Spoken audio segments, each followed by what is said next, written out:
राधे राधे। जय श्री कृष्णा भक्तों, बाके बिहारी लाल की जय। दोस्तों, जहां एक और लड्डू गोपाल जी की सेवा बढ़ रही है, उनके प्रति मनों में श्रद्धा और प्रेम बढ़ रहा है। बाल गोपाल जी अपनी लीलाओं से हर किसी के दिल को छू रहे हैं और यह प्रमाणित कर रहे हैं कि वह हमारे घर में साक्षात रूप में विराजमान है। वहीं दूसरी ओर कुछ ऐसे नास्तिक लोग भी कलयुग में हैं जो लड्डू गोपाल जी पर भरोसा नहीं करते, उन पर विश्वास नहीं करते। उनके लिए अपने मन में भाव तो दूर की बात है, नफरत लेकर जीते हैं। ऐसे लोगों के अंदर न तो भगवान के प्रति आस्था होती है और न ही शायद उन्हें भगवान से डर लगता है कि उनके ऐसे कर्मों का क्या फल मिलेगा। ऐसे लोगों को पता नहीं ईश्वर कभी माफ भी करते होंगे या नहीं, यह तो हमें नहीं पता। लेकिन आज की यह लीला कथा सुनकर आपका दिल भी रो उठेगा, आपकी रूह कांप उठेगी, आप अपनी आंखों से आंसू नहीं रोक पाओगे। आज की यह घटना हमारे साथ शेयर की है आगरा में रहने वाली नीलम भारद्वाज जी ने। नीलम जी कहती है, जब वह पूरी घटना हमें सुना रही थी तो वह लगातार रोए जा रही थी। नीलम जी बार बार रोकर अपने बाल गोपाल के लिए अपने मन में उठे भाव को, उठे प्रेम को हम तक पहुंचा रही थी। वह कहती है कि मैं बचपन से ही लड्डू गोपाल के बारे में जानती हूँ, लेकिन हमारे घर में लड्डू गोपाल जी नहीं थे। मेरा हमेशा मन होता था कि मैं भी उनकी सेवा करूं, लेकिन हमारा परिवार काफ़ी बड़ा था। हमारी जॉइंट फैमिली थी जिसमें काम का सारा बर्डन मेरी मम्मी के ऊपर था।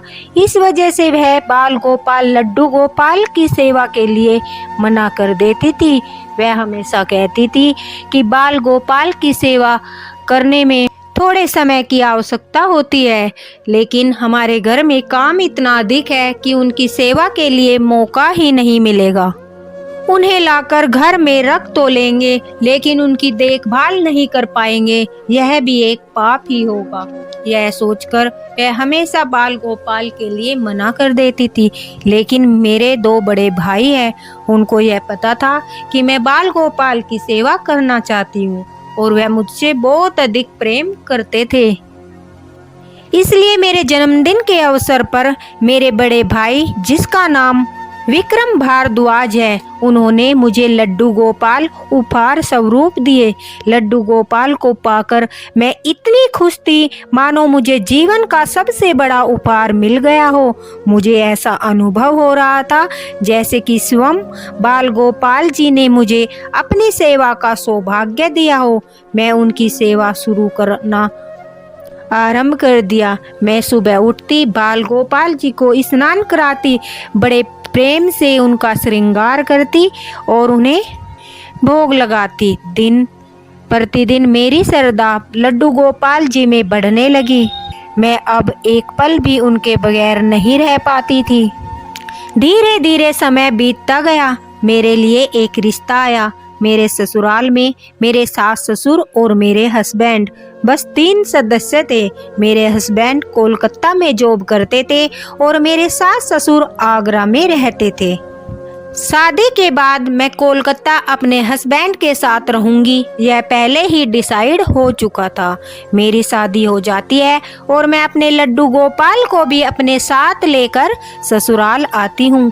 वहाँ लड्डू गोपाल के बारे में मेरी सासू माँ को कोई जानकारी नहीं थी, न ही कभी उन्होंने लड्डू गोपाल की सेवा देखी थी और न ही जानी थी। वह सोचती है कि शादी में किसी ने उपहार स्वरूप मुझे यह दिए हैं तो मैं अपने साथ ले आई हूँ।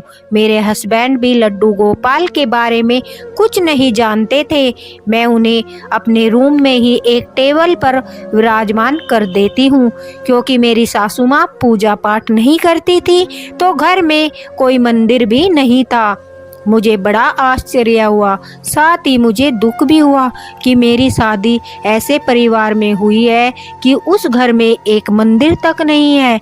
मैं मम्मी को फ़ोन पर सारी बात बताती हूँ। वह मुझे कहती है, नीलम, मैं तुम्हें इसीलिए मना करती थी कि लड्डू गोपाल की सेवा अभी मत लो। पता नहीं शादी के बाद कैसा ससुराल तुम्हें मिले, वहाँ तुम इनकी सेवा कर पाओगी या नहीं, अब पता नहीं तुम सब कुछ कैसे संभालोगी। मैंने कहा कोई बात नहीं मम्मी, यह मेरे साथ आए हैं तो अब यह ही मुझे रास्ता दिखाएंगे। जो भोजन मुझे खाने के लिए मेरी सासू माँ ने दिया, मैंने उसमें से मिठाई का भोग उस दिन बाल गोपाल जी को लगा दिया और वहीं पर अपने रूम में ही उनका बिस्तरा लगाकर उन्हें सुला दिया। कुछ दिन तक ऐसे ही मैं अपने रूम में ही लड्डू गोपाल बाल गोपाल की सेवा करती रही। फिर कुछ दिनों के बाद मैं अपने हस्बैंड के साथ कोलकाता आ गई। जब वह ड्यूटी पर चले जाते थे तो मैं अपने लड्डू गोपाल की सेवा करती थी और उन्हीं के साथ पूरा दिन निकाल देती थी। मुझे कभी भी अकेला महसूस नहीं होता था। मेरे हस्बैंड का स्वभाव कुछ अजीब सा था, वह ज़्यादा बात नहीं करते थे। उनके होते हुए भी ऐसे लगता था जैसे घर में कोई नहीं है। उनको लड्डू गोपाल के बारे में कुछ नहीं पता था कि मैं बाल गोपाल की सेवा करती हूँ। यह श्री कृष्ण भगवान के बाल स्वरूप है, इस बारे में उन्हें कोई जानकारी नहीं थी।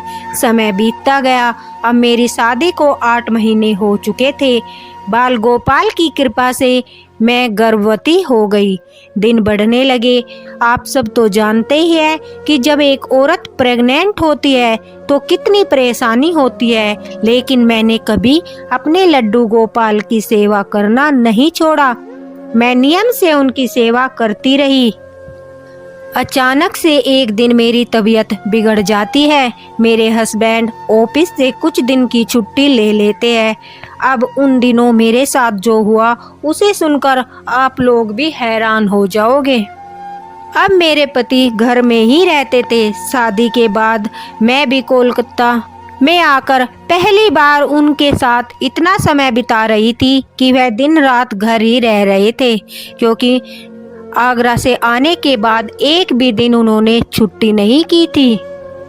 अब मेरी तबीयत इतनी खराब थी, लेकिन बाल गोपाल की सेवा करने वाला घर में कोई नहीं था। इस वजह से मुझे ही हिम्मत करके उठकर उन्हें स्नान कराना, भोग लगाना पड़ता था। एक दिन मेरे हस्बैंड मुझे लड्डू गोपाल की सेवा करते देख लेते हैं और मुझसे कहते हैं कि तुम यह सब क्या कर रही हो, तबीयत खराब है फिर भी सारा दिन इस मूर्ति में लगी रहती हो, ये बेकार के काम छोड़कर बच्चे पर ध्यान दो। लेकिन मैं अब उन्हें क्या समझाती, मुझे उनसे बहुत डर लगता था। मैं उनसे छुप छुप कर लड्डू गोपाल की सेवा करने लगी। जब भी वह बाहर जाते या फिर रूम में अपने ऑफिस का काम करते थे, मैं दौड़कर बाल गोपाल लड्डू गोपाल जी को जल्दी जल्दी से भोग लगाती और उनका सारा काम करती थी। लेकिन ऐसा ज़्यादा दिन नहीं चल पाया। एक दिन मुझे पूरी रात काफ़ी तेज फीवर था, जिस वजह से मैं सुबह उठ भी नहीं पाई। जब मेरी आंखें खुली तो मुझे लगा, अरे आज तो मेरे बाल गोपाल भूखे हैं, कब से वह मेरा इंतजार कर रहे हैं, आज तो उन्हें किसी ने स्नान भी नहीं कराया। यह सोचकर मैं धीरे धीरे से उठती हूँ और उन्हें उस दिन स्नान न कराकर सीधा भोग लगा देती हूँ। जब मैं उन्हें भोग लगाकर आ रही थी तभी मेरे हस्बैंड मुझे देख लेते हैं और वह मुझ पर इतना गुस्सा करते हैं और कहते हैं कि मैंने तुम्हें मना किया था लेकिन तुम मेरी बात ही नहीं मानती हो। घर में झगड़ा बढ़ जाता है। वे इतने गुस्से में आ जाते हैं कि मुझे बोलते हैं, अगर बच्चे को कुछ हो गया तो मैं तुम्हें और तुम्हारी इस मूर्ति को घर से बाहर कर दूंगा। मैंने पहले उनका ऐसा रूप कभी नहीं देखा था, क्योंकि वह ज़्यादा बात नहीं करते थे। लेकिन कहते हैं ना, कभी कभी भगवान हमारी परीक्षा लेते हैं, लेकिन परीक्षा के समय भी हर पल ईश्वर हमारे साथ ही रहते हैं। नीलम जी कहती है, मैं उस दिन को कभी भी नहीं भूल सकती। जब भी मैं उस दिन को याद करती हूँ मेरी रूह कांप जाती है और मेरी आंखों से आंसू नहीं रुकते। वह हमें बताती है कि अचानक से मेरी तबीयत इतनी बिगड़ जाती है कि मुझे हॉस्पिटल जाना पड़ता है हॉस्पिटल जाते टाइम मेरा गर्भपात हो जाता है। मुझे बहुत डर लग रहा था। मेरी हालत भी ठीक नहीं थी।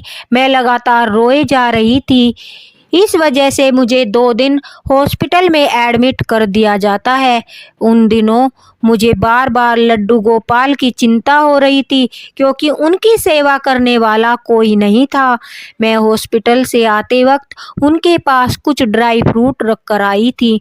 मैं मानसिक रूप से ही उनकी सेवा कर रही थी। जब मुझे खाना दिया जाता तो मैं अपने बाल गोपाल को मानसिक रूप से ही भोग लगाती थी। जब मैं सोने जाती तो मैं मानसिक रूप से ही उनका बिस्तरा लगाकर उन्हें सुलाती थी। हॉस्पिटल में जब मुझे दूसरा दिन हो गया, तब रात को मुझे अजीब सी बेचैनी हो रही थी। जब भी मैं अपने बाल गोपाल लड्डू गोपाल को सेवा देना चाहती, तभी मेरा ध्यान भंग हो जाता था। कुछ न कुछ ऐसा हो जाता था कि मैं उन्हें सेवा दे ही नहीं पा रही थी। मेरा मन काफ़ी बेचैन था। मुझे बार बार लड्डू गोपाल की याद आ रही थी। डर की वजह से मैं उनके बारे में अपने हस्बैंड से भी नहीं पूछ पा रही थी, क्योंकि मुझे लग रहा था अगर ऐसे में मैंने बाल गोपाल का नाम लिया तो यह फिर से गुस्सा हो जाएंगे। इस वजह से मैं बाल गोपाल लड्डू गोपाल का नाम पुकार कर आंखें बंद कर कर सोने की कोशिश करती हूँ। तभी नीलम जी कहती है कि एक दिल को झकझोर देने वाला सपना मुझे आता है। मुझे सपने में एक बच्चा रोता हुआ दिखाई देता है। वह जोर जोर से रो रहा था और मुझसे कह रहा था कि मैया, ओ मैया, देख मुझे कितनी चोट लगी है, मुझे दर्द हो रहा है, मुझे बचाओ मैया, मुझे चोट लगी है। एकदम से मेरी आंखें खुल जाती है। मैं हड़बड़ाकर उठती हूँ और सोचती हूँ शायद 2 दिन से लड्डू गोपाल को नहीं देख पाई, इस वजह से यह सपना आया है। 2 दिन के बाद जब मैं घर आती हूँ, घर आकर जो मैं देखती हूँ उसे देखकर मेरे पैरों के नीचे से ज़मीन निकल जाती है। मुझे विश्वास ही नहीं हो रहा था। मुझे बिल्कुल भी यकीन नहीं हो रहा था कि ऐसा कैसे हो सकता है। मैं देखती हूँ मेरे लड्डू गोपाल, मेरे बाल गोपाल, मेरे प्राणों से प्रिय बाल गोपाल वह जमीन पर पड़े हैं। उनका हाथ टूट चुका था, उनका एक पैर भी टूटा हुआ था। मैं गुस्से से अपने हस्बैंड से कहती हूँ कि यह सब आपने किया है, आप ही ने मेरे बाल गोपाल के हाथ पैर तोड़ दिए हैं, आपको इसकी सजा अवश्य मिलेगी। मैं दौड़कर अपने बाल गोपाल लड्डू गोपाल को उठा लेती हूँ, अपनी गोदी में लेकर उन्हें जोर जोर से रोने लगती हूँ। मुझसे उनकी वह हालत देखी नहीं जा रही थी। भक्तों, जब यह बात नीलम जी हमें बता रही थी तो वह काफ़ी रो रही थी। वह अपने आप को संभाल भी नहीं पा रही थी। नीलम जी कहती है कि उस दिन पहली बार मैंने अपने हस्बैंड से इतने गुस्से में और इतनी ऊंची आवाज़ में बात की थी। मैं उन्हें कहती हूँ कि इसकी सज़ा भगवान तुम्हें अवश्य ही देंगे। झगड़ा बढ़ जाता है और वह गुस्से में बोल देते हैं कि इस मूर्ति की वजह से ही हमने अपना बच्चा खो दिया है। तुम आराम नहीं करती थी, सारा दिन इस मूर्ति के पीछे लगी रहती थी, इसी वजह से सब हुआ है, इसलिए मैंने गुस्से में आकर इन्हें फेंक दिया। नीलम जी कहती है कि मैं कहती हूँ जो मेरे भगवान का अपमान करे, उन्हें चोट पहुँचाए, मैं उन्हें कभी माफ़ नहीं कर सकती। और लड्डू गोपाल को गोदी में उठाकर मैं अपने रूम में जाकर दरवाज़ा बंद कर लेती हूँ। मैं अपने बाल गोपाल को लेकर रो रही थी। मैं अपनी मम्मी को फ़ोन लगाकर सारी बात बताती हूँ। मेरा भाई अगले दिन ही आकर मुझे कोलकाता से लेकर चला जाता है। मैं अपने मायके जाकर अपने बाल गोपाल का हाथ और पैर सही कराती हूँ और उनसे माफ़ी मांगती हूँ। हे मेरे गोपाल, हे मेरे गिरधारी, हे मेरे ठाकुर जी, मेरी वजह से आपको इतना सब कुछ सहना पड़ा, मुझे माफ़ कर दीजिए। मैं 1 महीने तक अपने मायके में ही रहती हूँ और उस 1 महीने के बीच मैं अपने पति से कोई बात नहीं करती हूँ। 1 महीने के बाद अचानक से मेरे पति मायके आते हैं और आकर मुझसे माफ़ी मांगने लगते हैं और वह लड्डू गोपाल से भी माफ़ी मांगते हैं। मैं यह तो नहीं जानती कि उस महीने में उनके साथ क्या हुआ और क्या नहीं, यह तो ठाकुर जी ही जानते हैं, लेकिन वह बार बार अपनी भूल के लिए मुझसे क्षमा मांग रहे थे। वह लड्डू गोपाल से भी माफ़ी मांग रहे थे और कह रहे थे कि आगे कभी भी ऐसा नहीं होगा। मैं बाल गोपाल की पूजा के लिए तुम्हें कभी भी मना नहीं करूँगा, लेकिन तुम मेरे साथ वापस कोलकाता चलो। मेरी मम्मी भी मुझे समझाती है कि तुम्हें एक मौका अवश्य देना चाहिए।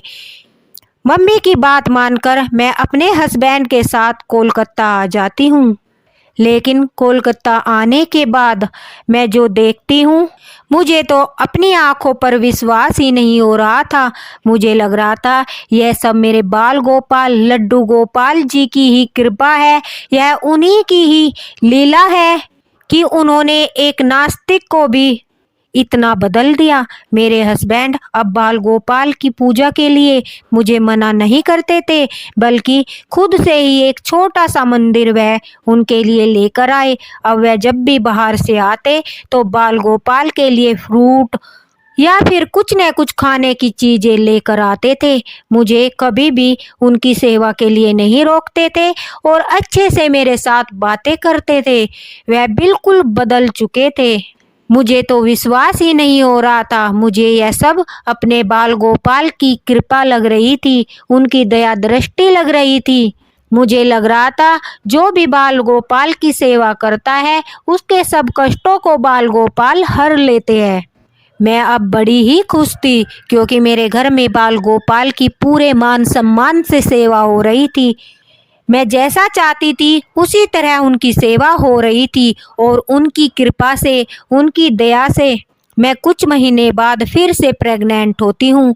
बाल गोपाल लड्डू गोपाल की कृपा से मैं एक बेटे को जन्म देती हूँ। बेटे को पाकर मेरे हस्बैंड भी काफ़ी खुश थे और अब वह भी लड्डू गोपाल का हमेशा शुक्रिया करते रहते थे। जो भूल उन्होंने की थी उस भूल के लिए भी वह हमेशा उनसे क्षमा याचना करते रहते हैं। लड्डू गोपाल की कृपा से हमारे घर में अपार खुशियाँ हैं। उनके चमत्कार ने मेरे जीवन को पूरी तरह बदल दिया है। मुझे तो विश्वास ही नहीं होता कि मेरे जीवन के हर संकट को उन्होंने एक पल में ही दूर कर दिया है। मैं मानती हूँ कि भक्त की परीक्षाएं भगवान लेते हैं, लेकिन अगर हम उस परीक्षा में सफल होते हैं तो वह हमारे लिए खुशियों के भंडार खोल देते हैं। बाल गोपाल लड्डू गोपाल अपने भक्तों का साथ कभी नहीं छोड़ते। देखा ना भक्तों, बाल गोपाल लड्डू गोपाल ने नीलम जी के जीवन से सारे कष्टों को दूर कर दिया, क्योंकि बाल गोपाल लड्डू गोपाल से वह सच्चा प्रेम करती थी। निस्वार्थ भाव से वह उनकी सेवा करती थी। जिस तरह नीलम जी का हर कठिनाई में बाल गोपाल जी ने साथ दिया, इसी तरह हम सब का साथ बाल गोपाल जी सच्चे भक्तों का साथ देते रहे। सबके मनों में, सबके दिलों में अपने प्रति भक्ति भाव बढ़ाते रहे।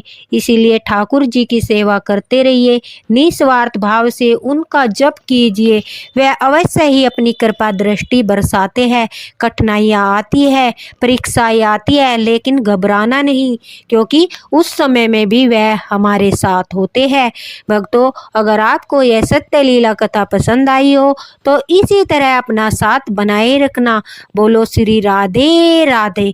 बाके बिहारी लाल की जय।